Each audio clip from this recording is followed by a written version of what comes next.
Good morning students. आज हम लोग कुछ और न्यूमेरिकल प्रॉब्लम्स देखते हैं चैप्टर नंबर 7 के। इसके क्वेश्चन नंबर 11 देखते हैं 7.11। इसमें क्या कहा जा रहा है? Two equal torques are applied to a hollow cylinder and a solid sphere both having same mass and radius. Cylinder is free to rotate about its standard axis of symmetry and sphere is free to rotate about an axis passing through its center. Which of the two will acquire a greater angular speed after a given time? अब इसमें आपको यह बताना है, ये question तो आपके समझ में आ ही गया होगा। सेम मास का सेम रेडियस का एक सिलेंडर है, उसी मास उसी रेडियस का एक स्फेयर दिया गया है। सिलेंडर हालो है, स्फेयर सॉलिड है। अब इस पर दोनों पर एक ही टार्क भी लगाया गया है, तो किसकी एंगुलर स्पीड ज़्यादा होगी आफ्टर गिवन टाइम? दोनों सेम टाइम तक दोनों पर फोर्स लगाया जाएगा, तो किसका एंगुलर स्पीड ज़्यादा होगा? एंगुलर स्पीड अब पहले तो हम लोग देख लेते हैं। For hello cylinder moment of inertia निकालते हैं। Moment of inertia of hello cylinder ये I1 होगा मान लेते हैं, और ये वैल्यू होगी mr²। हालो सिलेंडर के लिए ये हो गया अबाउट एक्सिस ऑफ सिमेट्री। और यही चीज़ आप कैलकुलेट कर लें, moment of inertia of solid sphere एक एक्सिस जो सेंटर से पास हो रहा है उसके अबाउट इसकी वैल्यू होती है 2/5 mr²। लास्ट लेक्चर में मैंने बताया भी था आप लोगों को इनके बारे में कि किसका ये होता है, किसका कितना होता है। अब ये दोनों चीज़ें आपके पास मिल गई। अब आपको सिर्फ और सिर्फ यहाँ से ये बताना है कि किसका एंगुलर स्पीड ज़्यादा होगा। अब देखो, टार्क का तो एंगुलर वेलोसिटी से, एंगुलर स्पीड से कोई रिलेशन बन नहीं पाता है। वो तो torque is equal to rate of change of angular momentum, ये तो एक अलग चीज़ है, लेकिन उससे हमको मिलेगा नहीं क्योंकि रेट ऑफ चेंज तो निकालना नहीं है। तो हम इसमें एक्सेलरेशन कैलकुलेट कर लेते हैं। जिसका एक्सेलरेशन ज़्यादा होगा वो after a given time will acquire greater speed, greater angular speed. तो देखें, we know that tau is equal to I alpha. तो अब यहाँ से अल्फा 1 इज इक्वल टू हो जाएगा tau by I1 and alpha 2 is equal to tau by I2। अब alpha 1 by alpha 2 की वैल्यू कैलकुलेट कर लो, तो ये tau by I1 tau by I2। ये टार्क से टार्क हो गया कैंसिल, बचा क्या? I2 by I1। अब देखो, सेम टार्क अप्लाई किया गया इसलिए टार्क एक ही रखा। इसके लिए I1 है तो इसके लिए I2 है, तब इसमें एक्सेलरेशन अल्फा 2 और इसमें एंगुलर एक्सेलरेशन अल्फा 1। I2 की वैल्यू रख दो, ये इसको I2 हमने माना है, इसको I2 को रख दो 2/5 mr² डिवाइडेड बाई इसकी वैल्यू रख दो mr² से mr² कैंसिल, बचा क्या? 2/5। तो इसका मतलब कि यहाँ से अगर हम निकालें 2α2 इक्वल टू 5α1, या आप ऐसे लिख सकते हैं कि अल्फा 2 इक्वल टू 5/2 अल्फा 1, और इसका मतलब हो गया कि 2.5 अल्फा 1। इसका मतलब अल्फा 2 अल्फा 1 का 2.5 टाइम्स होगा। तो इसका मतलब अल्फा 2 की वैल्यू अल्फा 1 की 2.5 गुना होगी। 2.5 गुना होगी मतलब कि जिसका I1 होगा। I1 किसका हमने लिया है? सॉलिड सिलेंडर का, हालो सिलेंडर का। इसका मतलब कि हालो सिलेंडर का angular speed after a given time ज़्यादा होगा। ये आप लोग लिख लीजिएगा, hollow cylinder will acquire greater angular speed after a given time. Question number 12 पर चलते हैं 7.12। इसमें आपको एक सॉलिड सिलेंडर दिया है, उसका मास 20 kg, एंगुलर स्पीड 100 रेडियन पर सेकेंड और उसका रेडियस 0.25 मीटर है। यह इस स्पीड से घूम रहा है। अब इसमें आपको कैलकुलेट करना है रोटेशनल काइनेटिक एनर्जी। इसमें आपको निकालना है rotational kinetic energy.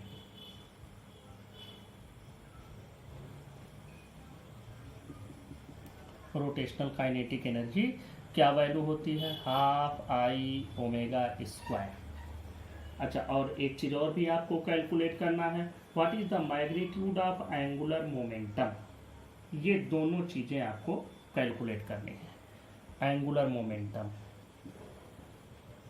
Angular momentum ये होता है L is equal to I omega. जैसे P is equal to M V होता है, वैसे ही आई ओमेगा। दोनों को कैलकुलेट करने के लिए हमको आई की वैल्यू चाहिए, और सॉलिड सिलेंडर के लिए जो हमको मोमेंट ऑफ इनर्शिया मिलती है वो होती है mr²/2। ये वैल्यू होती है। यहाँ दोनों मास भी दिया है, रेडियस भी दिया है, वैल्यू कैलकुलेट कर लो। मास हो गया 20, आर की वैल्यू 0.25 इंटू 0.25 r² हो गया डिवाइडेड बाई 2। ये वैल्यू आपको मिल जाएगी 0.625 kg मीटर स्क्वायर। अब यह तो इसकी वैल्यू हो गई मोमेंट ऑफ इनर्शिया की। जब मोमेंट ऑफ इनर्शिया आपको मिल गया है तो रोटेशनल काइनेटिक एनर्जी आप कैलकुलेट कर लो। Rotational kinetic energy half I की जगह वैल्यू रख दो 0.625, ओमेगा स्क्वायर की जगह 100, 200 ये वैल्यू रखते हैं। यहाँ से आपको वैल्यू मिल जाएगी 3125 इतना जूल। और L की वैल्यू निकाल लो, angular momentum L is equal to I omega. I की वैल्यू 0.625, ओमेगा की वैल्यू 100, और यहाँ से आपको वैल्यू मिल जाएगी 62.5। तो सीधा है मल्टीप्लिकेशन 62.5। अब इसका क्या बनाओगे यूनिट? तो आई की यूनिट देखो क्या होता है mr² kg मीटर स्क्वायर, और ओमेगा क्या होता है पर सेकेंड, तो kg मीटर स्क्वायर पर सेकेंड। ये हो गया। Next question 7.13।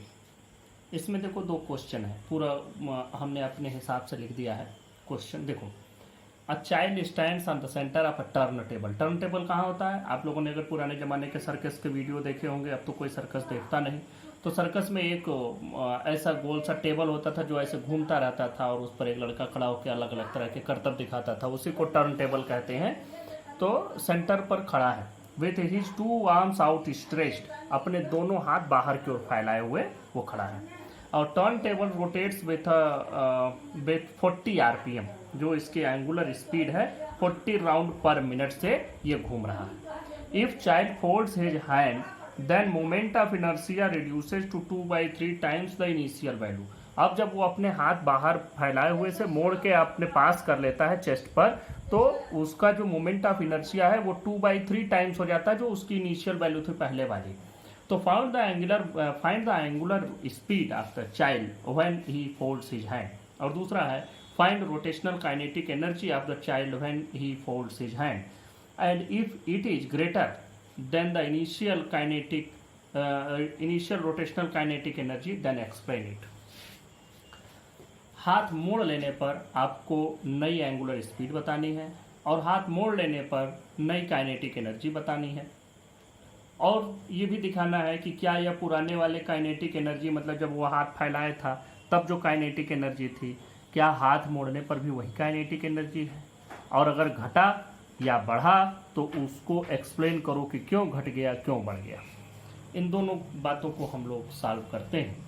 तो सबसे पहले आप लोगों के सामने जो जो चीज़ें दी गई हैं पहले उनको लिखो। आपको दिया गया है पहले initial angular speed omega is equal to 40 RPM। देखो ये रेडियन पर सेकंड में आता है, लेकिन यहाँ राउंड पर मिनट में निकाला गया है, ये भी सही है। कोई दिक्कत नहीं है। राउंड पर मिनट को हम लोग बदल भी सकते हैं रेडियन पर सेकंड में, लेकिन ज़रूरत नहीं है। अब देखो उसमें जो उसका सेकंड मतलब हैंड्स फोल्ड करने पर जो मोमेंट ऑफ इनर्शिया आएगा I2, वो 2/3 टाइम्स है I1 का इनिशियल मोमेंट ऑफ इनर्शिया का। अब देखो हमको एक बात इसमें पता करना है। पहला क्वेश्चन है फाइंड एंगुलर स्पीड। तो एंगुलर स्पीड आपको कैलकुलेट करनी है। तो मोमेंट ऑफ इनर्शिया और एंगुलर स्पीड में रिलेशन होता है, उसको आप लोग जानते हैं कौन सा रिलेशन होता है। उस रिलेशन को हम लोग कहते हैं law of conservation of angular momentum. तो लिख दें from law of conservation of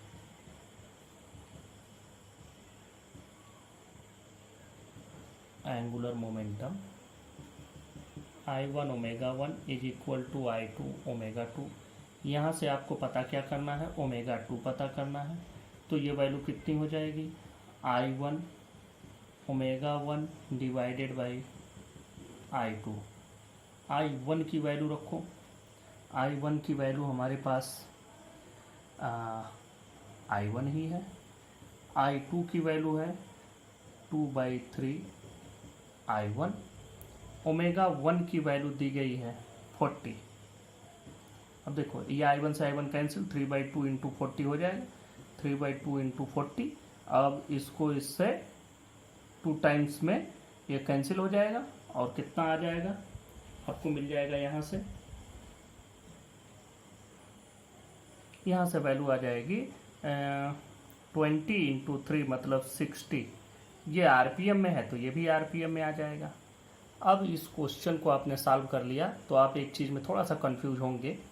NCERT में जो बुक में क्वेश्चन दिया है थोड़ा सा अलग तरीके से दिया, जो उसका सलूशन है वो उसमें कुछ और दिया है और क्वेश्चन में कुछ और दिया है। तो उसमें है क्या कि इसको 2/5 कहा गया है। क्वेश्चन में क्या कहा गया है, 2/5, और जब 2/5 कहा गया तब सॉल्व किया गया है उस क्वेश्चन को, और जो आंसर दिया गया है उसमें वो 2/5 मान करके दिया गया है। फिलहाल हम लोगों से कोई मतलब नहीं है। अगर ये 2/5 होता तो क्या होता, ध्यान से समझो। यहाँ 2/5 होता तो हम यहाँ भी 2/5 लिखे होते और ये 5 ऊपर चला जाता, तो जो 20 इंटू 3 आपने 60 लिखा तो वो 20 इंटू 5 100 आरपीएम लिख देते। बस सिर्फ और सिर्फ फ़र्क यही है। अगर आपको 2/5 करके करना चाहे तो कर सकते हैं। वैसे आप लोग क्वेश्चन देख लीजिएगा एक बार एनसीईआरटी में, जो भी वैल्यू दी गई हो, it's your duty how to solve it, what is the value. ये मैं एक पर बता दे रहा हूँ। अब दूसरे पर चलते हैं और हम लोग पता करते हैं कि what will be the new rotational kinetic energy. तो देखो हम लोग क्या करते हैं, rotational kinetic energy 1 divided by rotational kinetic energy 2, सीधा रेशियो कैलकुलेट करते हैं। रोटेशनल काइनेटिक एनर्जी होती है हाफ I ओमेगा स्क्वायर, तो half I1 omega 1 square divided by half I2 omega 2 square. Half I1 half से हाफ कैंसिल हो जाएगा, क्या बचेगा आपके पास। अब ये वैल्यू कैलकुलेट कर लेना, तो क्या बचेगा, I1 omega 1 square by I2 omega 2 square. I1 को I1 ही रहने दो, ओमेगा 1 स्क्वायर ही रहने दो। I2 की जगह आपको क्या रख देना है, 2/3 I1 और ओमेगा 2 स्क्वायर आपको वही है। I1 से I1 हो क्या कैंसिल, ये 3 ऊपर चला जाएगा, 2 नीचे, मतलब 2 ओमेगा 1 स्क्वायर, सॉरी ये 3 ऊपर गया है, 3 omega 1 square divided by 2 omega 2 square. Value टप कर दो, 3 इंटू ओमेगा 1 की वैल्यू क्या है, 60 into 60 divided by 2 omega 2 square की वैल्यू देख लो क्या है, omega 2 square sorry omega 1 square तो हमारे पास 40 है, तो इसको आपको ओमेगा 1 स्क्वायर को 40 रख दो, ये हो जाएगा 40 इंटू 40 और ये वैल्यू हो जाएगी 60 इंटू 60। अब ये आपके पास है, अब आप इसको सॉल्व कर लीजिएगा। सॉल्व करेंगे तो ये आपको मिल जाएगा 3 20 टाइम्स, और ये 2 से इसको करोगे तो 20 से ये 2 टाइम्स, और ये 2 से ये 2 टाइम्स, 4/6 बचा, या हम लोग इसको कह सकते हैं कि 2/3। तो इसका मतलब ये हो गया कि K1/K2 इज इक्वल टू 2/3। या अगर यहीं से आप K2 की वैल्यू को कैलकुलेट करना चाहते हैं तो K2 की वैल्यू क्या मिल जाएगी, मतलब final kinetic energy rotation, final kinetic energy of rotation is equal to 3/2 K1। यहाँ से आपको एक चीज़ और भी समझ में आएगा कि ये 1.5 टाइम्स ऑफ K1 है, मतलब हैंड्स फोल्ड करने पर जो उसकी काइनेटिक एनर्जी आ रही है वो हैंड्स स्ट्रेच्ड कंडीशन की काइनेटिक एनर्जी का 1.5 टाइम्स, मतलब 1.5 गुना है। तो बढ़ गया ना, तो ये काइनेटिक एनर्जी बढ़ गई। अब इस क्वेश्चन को एक तरीके से और भी सॉल्व कर लेना, अगर यह आंसर आपका मैच न हो या बुक के हिसाब से कुछ परेशानी हो तो आप इसको कुछ न करना है, यहाँ पर 2/3 की जगह पर 2/5 कर देना है जैसा मैंने बताया, और ये 60 की जगह पर तब 100 रख देना है। दोनों बातें समझ लो। अगर क्वेश्चन का आंसर कुछ और आता है या आप खुद से ही एक बार इसको और सॉल्व कर लेना, जिसमें 2/3 की जगह 2/5 करके सारी वैल्यूज कैलकुलेट कर लेना। अब लास्ट पॉइंट इसमें आता है कि how to explain that kinetic energy has increased. कैसे इसको एक्सप्लेन करोगे कि काइनेटिक एनर्जी बढ़ गई? भाई this is the law of conservation of energy, तो वायलेट हो रहा है, लेकिन ऐसा नहीं है। देखो उसने अपने हैंड्स फैला रखे थे, स्ट्रेस्ड कंडीशन में था, हैंड्स को जब फोल्ड किया तो कुछ वर्क डन किया, मसल एनर्जी यूज की, और जो उसने एनर्जी यूज की that energy is converted into kinetic energy. तो ये इस तरह से आप लिख सकते हैं। तो इसको अगर आप लिखेंगे तो आप लिख लेंगे the child's new kinetic energy of rotation is more than its initial kinetic energy of rotation. This increase in kinetic energy is due to the internal energy of the child which he uses in folding his hands back from the outstretched position. तो ये आप लिख सकते हैं, या simple आप लिख सकते हैं कि न्यू का rotational kinetic energy is more than the initial rotational kinetic energy because the energy used in folding the hands is utilized in increasing its kinetic energy of rotation.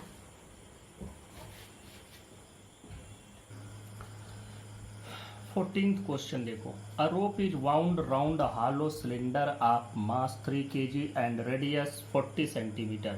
Find angular acceleration if rope is pulled with a force of 30 Newton. Find linear acceleration.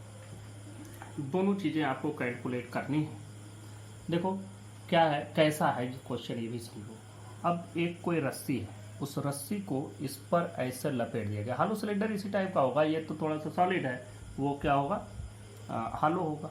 अब उस पर रस्सी को लपेट दो, इस पर ऐसे खींचे रहो रस्सी, और इस रस्सी को अगर आप ऐसे खींचते हैं, इस क्वेश्चन में ये भी दिया है कि there is no slipping, slip नहीं हो रहा है। जब आप रस्सी को खींचेंगे तो ये क्या होगा, ये ऐसे रोटेट होता हुआ आगे की ओर चलेगा। तो ये किस एंगुलर स्पीड से रोटेट होगा, किस एंगुलर एक्सेलरेशन से रोटेट होगा, वो आपको बताना है। दूसरी बात कि जब ये आगे जाएगा तो इसका कुछ लीनियर एक्सेलरेशन भी होगा, वो भी बताना है। तो देखो इस क्वेश्चन को, ये तो इतना समझ में आ गया। अब इस बात में एंगुलर एक्सेलरेशन कैसे निकालेंगे। टाउ इज इक्वल टू होता है आई अल्फा, आपको निकालना है अल्फा। अल्फा मतलब torque by moment of inertia. अब यहाँ से टार्क का फार्मूला रखो, मोमेंट ऑफ इनर्शिया का फार्मूला रखो। टार्क का फार्मूला होता है F into axis of rotation, इसकी एक्सिस ऑफ रोटेशन यहाँ है तो इसके अंदर एक्सिस ऑफ रोटेशन है तो आर डिस्टेंस होगा एक्सिस ऑफ रोटेशन और डायरेक्शन ऑफ फोर्स से, तो ये एफ इंटू आर होगा। और जो इसकी मोमेंट ऑफ इनर्शिया आएगी हालो सिलेंडर की, हालो सिलेंडर की मोमेंट ऑफ इनर्शिया होती है mr²। बस अब दोनों वैल्यू आपको मिलके ये कार से ये कार कैंसिल हो जाएगा। कितना बचा, F/m इंटू आर। पहले फार्मूला हम लोग ड्राइव करते हैं, लास्ट में वैल्यू पुटअप करते हैं। ये हो जाएगा 30, m की वैल्यू देखो क्या है 3 kg, और आर की वैल्यू देखो दिया गया है 40 सेंटीमीटर। 40 सेंटीमीटर का मतलब 0.40 मीटर।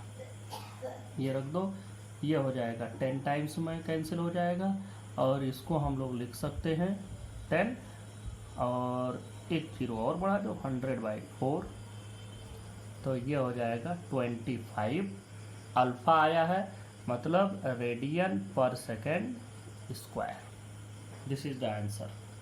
दूसरा आपको इसी में बताना है लीनियर एक्सेलरेशन, तो ए इज इक्वल टू होता है आर अल्फा, कैपिटल आर हमने लिखा है, तो A is equal to R alpha.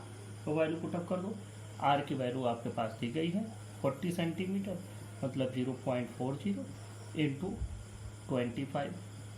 जब इससे कैलकुलेट करोगे तो मिलेगा 10 मीटर पर सेकेंड स्क्वायर। ये एक आंसर हो गया, दूसरा ये हो गया।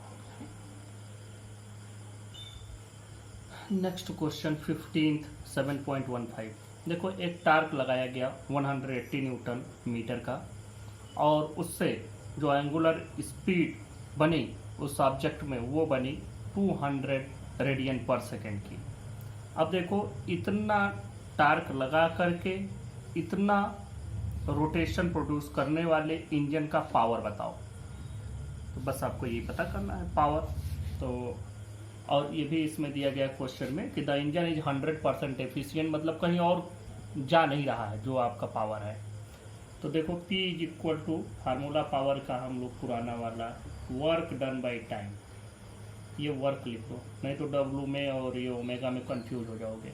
वर्क बाई टाइम, तो वर्क को क्या लिखते हैं, वर्क को लिखते हैं फोर्स इनटू डिस्प्लेसमेंट, लेकिन यहाँ फोर्स की जगह हम क्या लिखते हैं टार्क, और डिस्प्लेसमेंट की जगह angular displacement divided by time. अब एंगुलर डिस्प्लेसमेंट बाय टाइम ये क्या होगा, एंगुलर वेलोसिटी, मतलब टार्क इनटू ओमेगा। टार्क क्या है 180 न्यूटन मीटर, और ये कितना है ओमेगा 200, और यहाँ से हमको जो वैल्यू मिल जाती है वो वैल्यू मिलती है 36,000 watt, and it can also be written as 36 kilowatt. आप इसको 36 किलोवाट भी लिख सकते हैं। This is the answer of this question. We will discuss some more numerical problems in our next lecture. Thank you.